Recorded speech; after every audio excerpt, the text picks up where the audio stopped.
Hello, everyone. This is Carlos with Ability Pack. Hopefully, everyone's having a great day.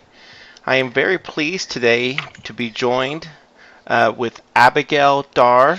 Abigail is the mother of a 23-year-old son that has severe autism. Abigail's son was diagnosed when he was 18 months old, and also at the age of 17, he developed epilepsy as well. Since that time period, Abigail has been using different treatments and has recently had a lot of success with whole plant cannabis. And so we're very excited to share Abigail's story. I continuously watch the news, the TV, Facebook, and see numerous stories that are coming forth regarding cannabis for autism. And being a father of a son with autism, I would also like to, learn more. And I think it's very important for us to get Abigail's story out to the community so that we can help her not only in raising funds to raise awareness. The funds is probably the most important part because of the study, and she's going to share that with us today. So, Abigail, thank you so much for being with Ability today.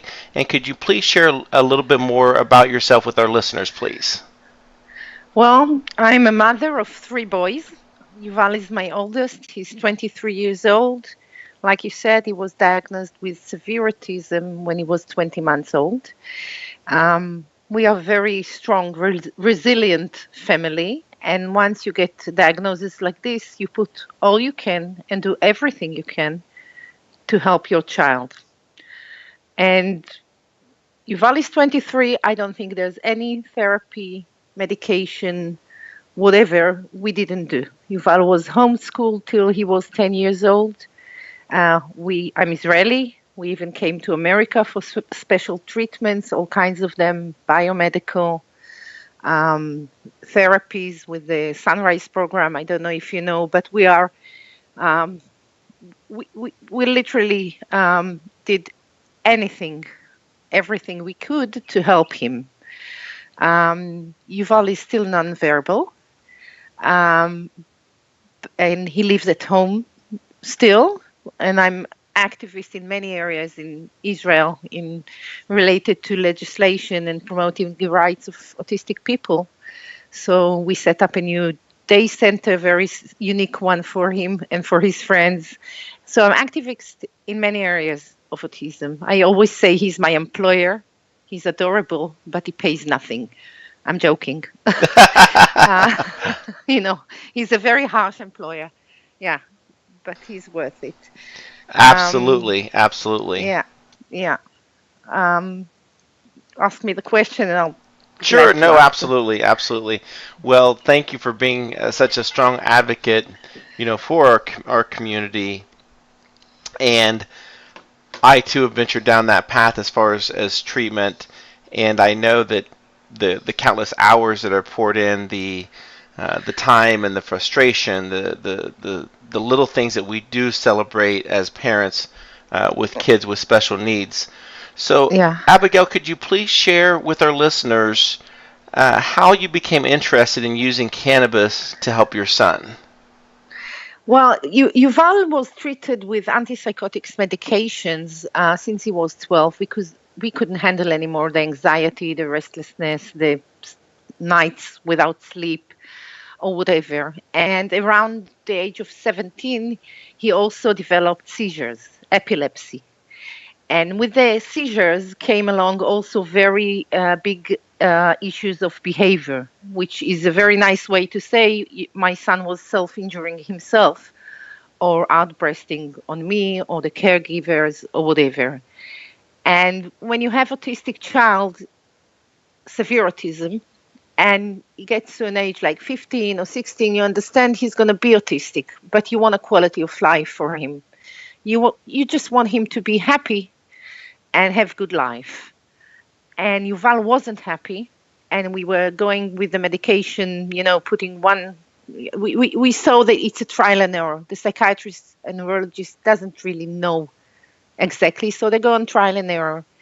And eventually, he was getting worse and worse. He was biting himself all day long. He had a huge scar on his wrist, and he would outburst at me. And he's big. He's taller than me. He's bigger than me. And I find myself needing a bodyguard at home. And this is the point where families like us, in a situation where, what are you going to do more? Maybe you should hospitalize him, institutionalize him. How can you live with a big boy who's suffering so much, but still you can't stay in peace in your own home? I felt like, in some days, I felt like haunted, like he was chasing me. And eventually what we did is I looked at my husband and I said, look, all these antipsychotics and medication, and the doctor says, put this up and this down and lower the dosage. And I said, it seems to me it drives him more crazy than without them. Let's see. And it was about 2.5 months of home hospitalization, me, my husband, the caregiver, 24/7, taking him off all the medication he was on. When I'm saying all the medication, I mean the antipsychotics, because he also received anti-seizures drugs, which he still does. Okay? But after 2.5 months, he suddenly became much more quiet and less irritated than he was with the medication. So we still had to go about 3 years with him only on anti-seizure drugs, but we didn't put back the antipsychotics because we realized for Yuval, it does the opposite it's supposed to do. And my assumption is that so many of our kids, which basically has a difficulty in communicating to us what they feel or what it does to them, we give them drugs which has a lot of side effects which they can't tell us about. Like, Mom, I'm shivering. Mom, it irritates me. I'm drooling, whatever. And sometimes we see it works for 3 months and we assume what will happen without the medications, while the medication themselves caused a lot of the agitation. But it was still ups and downs, and Yuval was still sometimes having outbursts. And then I read, it's very important to say I'm from Israel, and I think Israel is a very liberal state when it comes to medical cannabis. We have a big medical cannabis program here, and also there's a lot of research done here, which you can't hardly do in the States because of our regulations. This is why a study should be done in Israel now, because it's much easier to have a study, clinical study done with cannabis in Israel than in, like, say, in the United States, where your federal law classifies it as drug, very dangerous drug. Very good points. Very good points. What happened is that I heard a lot of anecdotal stories, like all parents do, a lot from America, by the way. And then I read somewhere that Yuval neurologist, Professor Uri Kramer, was doing a research about cannabis and seizures. And he's a friend of mine. We raise kids at the same neighborhood. And I called him and I said, Uri, I want cannabis for Yuval. And he's friendly with me, Israeli. He says, go away. I'm not giving you cannabis. And I said, why? He said, because really, it's the truth. And he said it's because Yuval doesn't apply for the qualifying condition of seizures in Israel, which is having seizures even though you're already treated by 5 different medications. Like, also in Israel, because of lack of research and a lot of pharma research, cannabis is still the perception is the last resort. Okay? Like, you have to try all drugs there are, and only then you can have a permit to use cannabis. And I said to him, okay, but you'll find me a doctor who will. And he said, okay. And it was Israel, August, very hot. And the poor guy, his wife sent him to the supermarket. And I suddenly see him and I said, Uri, I put him under a tree, under the shade. And I said, now you find me a doctor. And he said, okay, there's no chance with you. He made some calls to professionals and he found me a very good psychiatrist his specialty is cannabis for PTSD. And I went to him and he said to me, the psychiatrist, he's a very nice man, Dr. Michael Segal. And he said, look, I believe in cannabis. I see the result with PTSD. I understand cannabis, I understand PTSD, I don't understand autism. So I'm going to help you get a license, but I can't help you afterwards. So Yuval did get a license under appeal, what they call compassion treatment. Like you shoved Yuval, you gave him all those kinds of medications all those years, and for cannabis, it's a compassion treatment. Okay. Okay. It was October 14 months ago, and I can say we had our ups and downs, and I learned so much on the way about strains and ratios and cannabinoids, and I became a real professional. I'm joking, I can't even grow. I say my plants in the garden are dying, and I'm specializing in cannabis. But the truth is that from day one, where he received, no matter what strain or what dosages, because we go very gently, there's not even one self-injurious behavior and not even one outburst. Wow, I'm that's not talking amazing. about the sleep and the quality of life and the fact that he can sit in the couch and watch TV. And, it sounds so trivial to parents who don't have autistic kids. And for us, it's wow. Yuval had a scar on his wrist it looked like it would never heal because he was biting for years. The same place again and again. And now it's totally, the skin is like new. There's no scar at all. Wow. Wow. That's just truly amazing. I mean, there's so much I want to say right now. I mean, first, to personalize it the way that you have, and I'm a big believer that that's in part what people don't understand is exactly what you just said, is that you're living in fear at one point in your own home with your own child, and I don't think there's any. It's tough for people to grasp that, and then following that up with as well, Abigail, is that at that point we're willing to do about anything to help our kids. And you are absolutely right. Israel is on the cutting edge of cannabis research, cannabis studies. It's very challenging. However, I'm a firm believer that with studies like you're participating in, that can help the legislatures in the United States, for example, where whenever there's legalization efforts, they always fall back to, well, there needs to be more studies. There needs to be more studies. Well, until you reschedule cannabis, there's not a whole lot of universities and hospitals in the United States that can do that because it's illegal to do so. So again, I think that that's just very important. And then obviously now, when you started researching cannabis and the doctors, how long did it take that you started seeing some results with your son? With my son, it was from day one, but we had to go through a few strains. Like at the beginning, he was in Israel. The growers, they are selling the oil, okay? And naturally, we go to begin with high CBD oil, which we can talk about later, which CBD and THC and all the rest. And the first strain, he was very peaceful and quiet, but very quickly, he lost his appetite. And this is just an example of how little we know. Because I called the psychiatrist and I said, look, Yuval, stop eating. And he said to me, I never heard someone from cannabis oil lose his appetite, because what we know is to give you the munchies and give you appetite, right? And then I called the company, the grower, and I said to the woman there, look, he lost his appetite. And she said, can't be. And only when Professor Uri Kramer, he was abroad, and he came back, and I called him because he's doing the high CBD research about seizures. And I said to him, Uri, Yuval stopped eating. And he says, yeah, 10% of the users of this strain lose their appetite. So I'm just showing you how little we know about this whole thing and how much study needs to be done yet.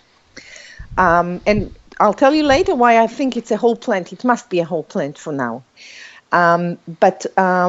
We went to another grower, another strain, which made him very hyper, which is high CBD. And then not lately, for a few months now, he's using a different grower with different ratios of CBD THC, and it's amazing. And I give him a little bit more THC in the night so he sleeps well.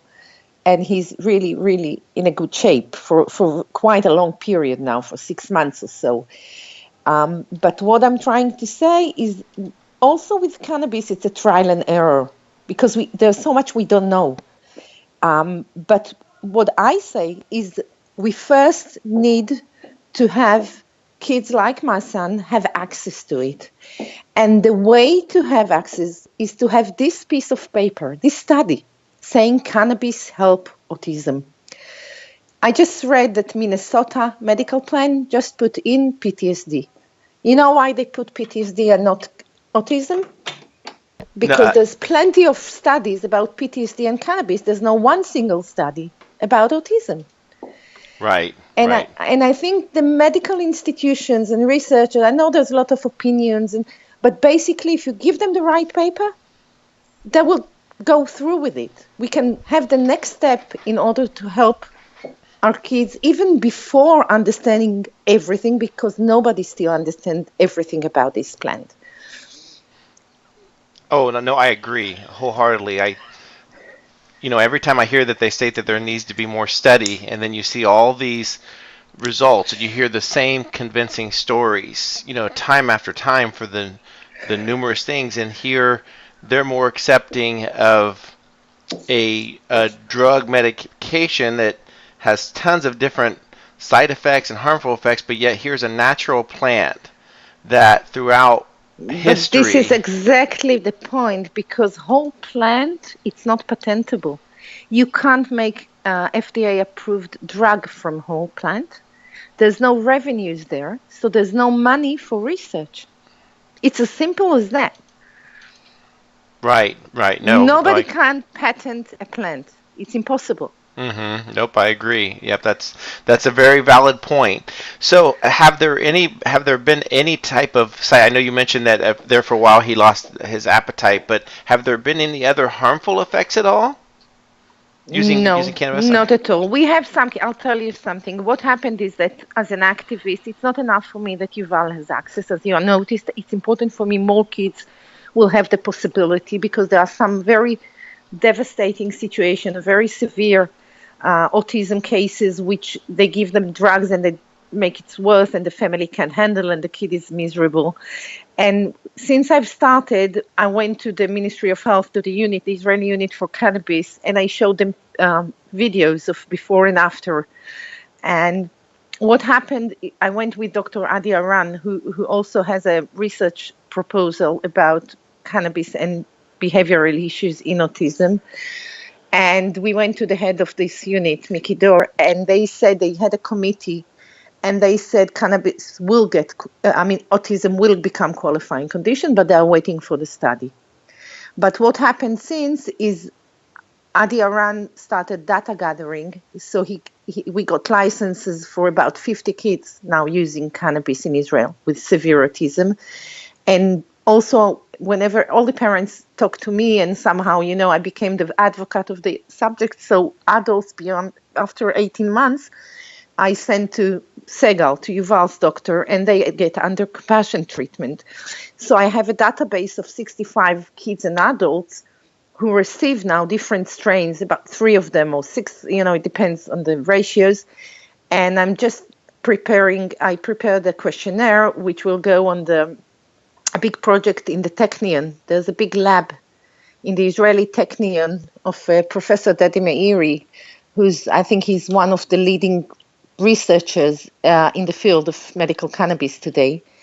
And I'm going to fill up all these questionnaire, and he can scan all the 120 cannabinoids or whatever is there in the different strains, so we can get better understanding, even before the study, about what works statistically best for our kids, which is a very interesting project. But this I can do by myself, It's not a study. I just sit and call the parents and ask them, and then update it online to his database.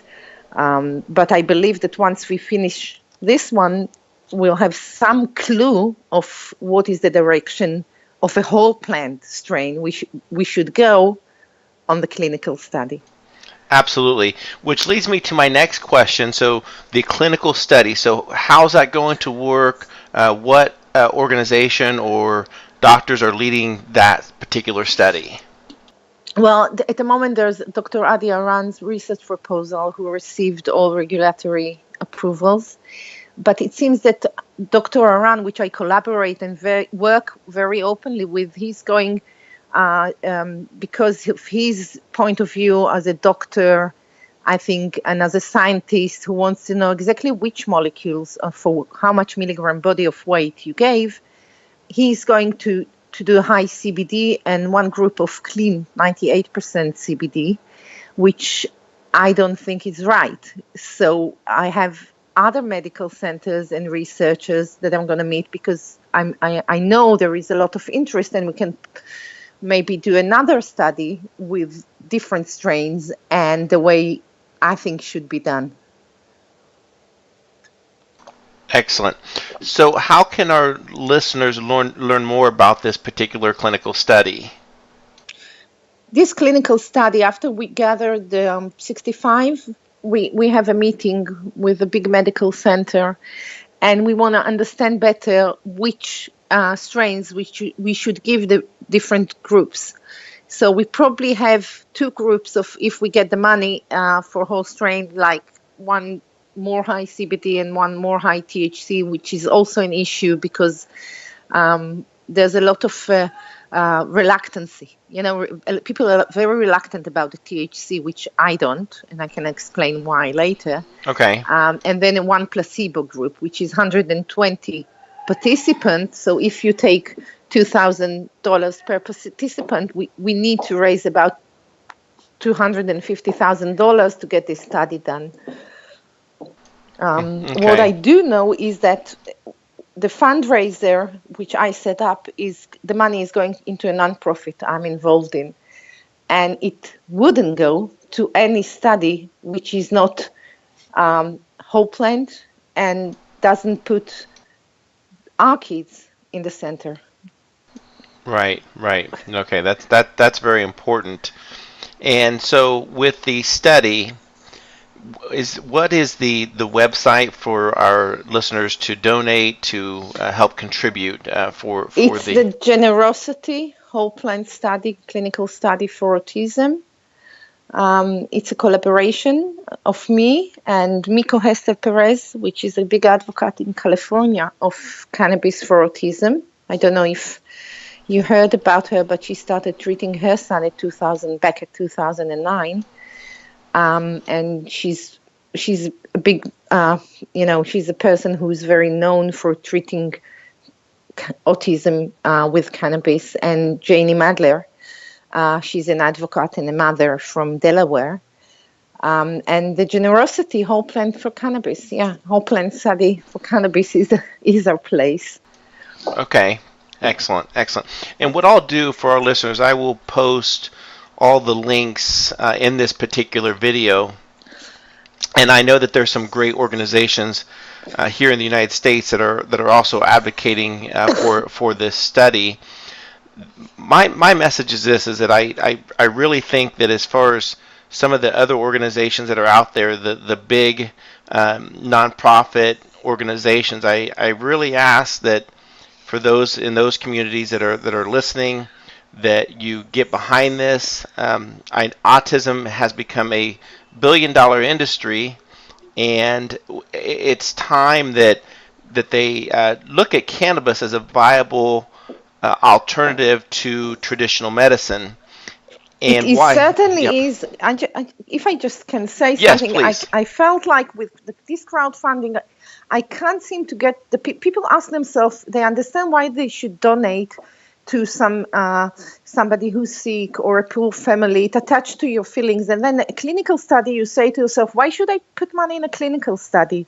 But all those parents, which I see in groups in America, that they can get only high CBD, no THC products over the counter, which sometimes help and sometimes don't. If we had a clinical study, we can get the autism as a qualifying condition. You can have access to the whole plant. You can do the trial and error until you find what works for your son.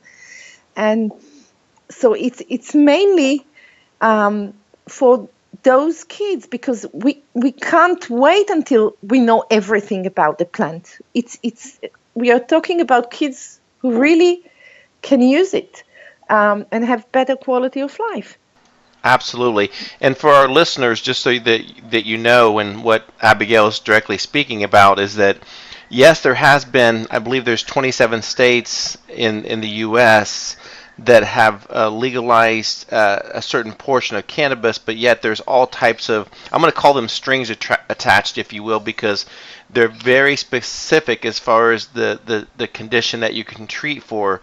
And in many states, it's not the named autism. It could be some more of the severities that they can use it for. But on the most part, I agree with you, Abigail. That's why this study is so important, because this study could provide the proof to help parents that are advocating in each state of, listen, there is a study, here's the study, here's the entire background. It was done professionally by very reputable medical sources in Israel. And I know you also want to speak a little bit around the difference between the CBD and the THC. So did you want to spend a little time sharing with our listeners a little bit about that, the differences and how it works? I can basically say this plant, the way I see it and the way I learn, because I'm really in touch with some researchers, it has, in the scientific paper or literature, you can recognize about 120 cannabinoids. Each strain has about 30 without the terpenes. The main study done till now was THC, CBD, a little bit about some other ones. So altogether, most labs can recognize about 10 cannabinoids and know exactly what they do about, I think, 5 or 6, if I'm right. Okay? It doesn't mean that the others don't matter. It's like I said to one researcher, look, at a certain point of time, I said to him, look, I give my son 20-1. He said, okay, 30% CBD, 1% THC. What about the rest? How do you know it doesn't work there too? And I said, you're right. The fact that we don't know, it doesn't mean it doesn't work. What we do know is that when you isolate cannabinoids, when you give them pure CBD, it doesn't give the same results as whole plants. So it means there's something there we still don't know. Now about the psychoactiveness of the THC, even here, parents keep saying, no, we don't give THC, it's only CBD.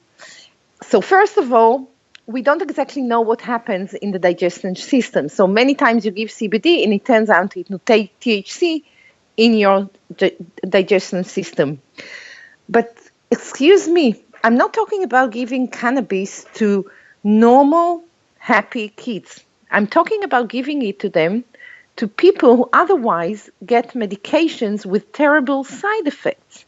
So nobody can tell me risperidone or Abilify or Prisma or whatever is less, or it's much safer and it makes my son feel better than cannabis. Even if he's a little bit high, I'm sorry. He's happy.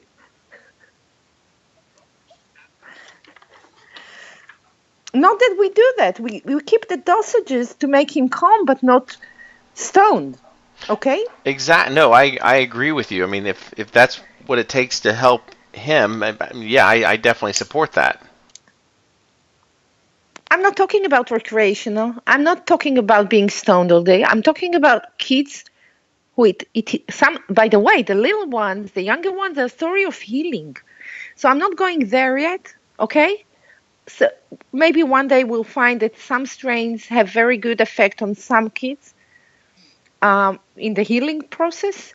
But I'm talking just about what my vision is, that when a parent of very severe autistic child goes to the doctor and says, I can't have it anymore, I need something to calm him down, I want cannabis to be one of the options. If a parent chooses to give the pharmaceuticals and not cannabis, it's his choice. But I want these kids to have the access, the opportunity to try and see if it works for them. Absolutely, absolutely. You know, a doctor can prescribe pretty much anything they want, not knowing what type of effects that happens. And I myself, Abigail, experienced this when my family moved from Arizona to back to the state that I live in now. Obviously we had to change doctors, and our very first appointment, Abigail, without any, with just a not even a full diagnosis, just them just looking at the paperwork and looking at the treatment, the first thing that they did was say, "Well, let's put him on this prescription." And it's like, well, how do you know that prescription is going to work? And the fact is that they don't. They can only hope that it does. But here is a natural plant that is helping millions, right? It's helping millions Yeah. in Yeah. these health conditions, and yet our society wants to treat it as a bad thing. And I think people have to open up to the idea regarding cannabis, regarding how it can help a lot of different medical conditions. And obviously for autism, this is something that we would definitely need to get behind. We definitely want to support this through different channels, and that's why I'm so excited about it. I think this is just absolutely huge for the autism community and parents as well. I agree. I agree. I I'm not see sure it if every day. I'm not sure if you've have picked up on this or not, but there's also been a lot of conversation around the fact that some of the autism parents, just because of the number, and maybe you can chime in on this a little bit, because of the number of years that they had with helping their child that was either self-injuring or harming others, that for the amount of years like that, does some parents even feel that they have, even some post-traumatic stress disorders themselves? Of Do you, course. yes. Go ahead. Well, I'm not post-traumatic myself because I think I have a very strong support environment, like, family and parents and husband, but I can and help and caregiver at home. But still, those years when Yuval was aggressive were the worst of my life, and I'm very resilient. I mean, I had to drive. I just sold about a few months ago. Until a few months ago, I'm saying it's symbolizing. I had a Chrysler, which is 7 seats. And in Israel, gas prices are very high. But I had to keep this car because I could put Yuval 2 rows behind me. So if he outbursts at me on the main road, I have a time to put the brakes on. Do you understand what I'm saying? Yes. And it's a reality. Maybe I'm going to the extreme. Maybe cannabis can be even good for, milder cases. But it still should be a possibility. It's not reasonable. This doesn't, and all those drugs does. It doesn't have any extreme side effects. And statistically, there's more side effects to drugs than to cannabis by any research that's done until now. And even when they talk, just one last thing, even when they talk about THC can hurt cognition, I have a funny story about it because before we had cannabis, about 2 years before, I went to Yuval's neurologist, which wasn't Uri Kramer because he was on sabbatical. And I said to her, by the way, what do you think about cannabis? And she's looked at me and she said, I don't know. There's some research studies saying it can hurt the cognition. I looked at her and I said, Dr. X, PhD in Harvard, next reincarnation. Okay? Now let's think what's going to help my son. I mean, what are you talking about? Exactly. Yeah, I mean, it's just truly amazing that the amount of information that's out there. And then obviously the other thing that we have to try, it's very challenging, is the entire lobby from not only the pharmaceutical industry but also the alcohol industry as well, because they have a huge, advocacy arm, or I'm sorry, not advocacy, but where they obviously they lobby our senators and our Congress people regarding, hey, this isn't something we want to do, because obviously it falls back to that what you talked about earlier, that almighty dollars, that with a natural plant like cannabis, it's there's not a whole lot of money to be made from it, specifically in part because it's a natural plant. You can't go charging, millions or thousands of dollars for prescriptions for it. And that to a lot of people, unfortunately, that's scary to them, and it shouldn't be. we anything that's available to help families, we should have access to. I'm sure. I'm sure it is like this. By the way, most of the money in the cannabis industry is either from recreational, not medical, or when you come to medical, it's the delivery systems or isolating cannabinoids like GW. It's not a whole plant because there's no money there. Exactly. So, Abigail, thank you so much. And for our listeners, again, I will definitely post the links to other videos, other means to help Abigail and her family to donate. Please also subscribe to the Ability YouTube channel. And also, Abigail, any closing thoughts that you'd like to share with our listeners? I just say put aside the prejudice, look at the reality, look at how much this plant is helping, how much good it does. You're so easily buying, like you said, a bottle of vodka or beer in the supermarket, and this thing, which is far less dangerous and have risks, is not accessible to treat our kids. I mean, to treat sick people. It's it amazes me. It truly does. So we will definitely be following this very closely, Abigail, and I hope to at some point to catch up with you again to talk about where the results are. I also want to partner with you as well to kind of share some ideas that I have to also help raise funds to support the clinical study as well. So thank you so much, Abigail, Thank and you very much. thank you. Take care.